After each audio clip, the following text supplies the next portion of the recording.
Beautiful, beautiful people. Happy Sunday. What is going on? How y'all feeling?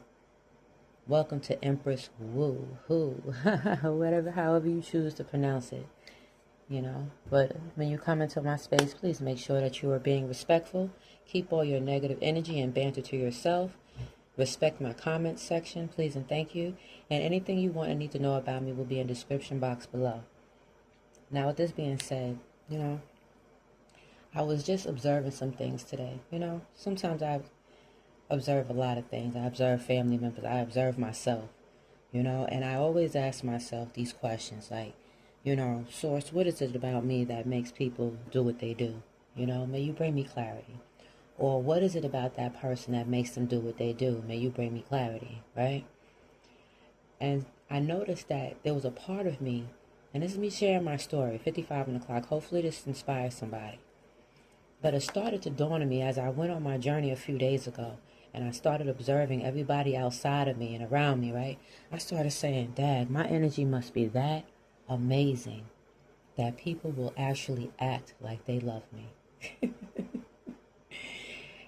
And that was something dope. And I won't even say that they act like it. I would say that most people are more like confused admirers, 1, 2, 3 on the clock.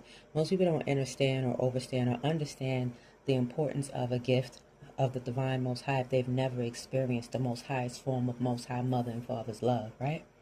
If they went through a lot of childhood trauma and stuff like that, and if you even think to speak about it, if you even think to mention anything about it, 1:44 on the clock, somebody will say to you, oh, well, you must not have healed from your trauma yet. No, that's not the case. The case could be that maybe I've went through so much trauma and I've helped so many people for free that, and it's a gratitude thing because, Most High will gift me in so many different unexpected ways, right?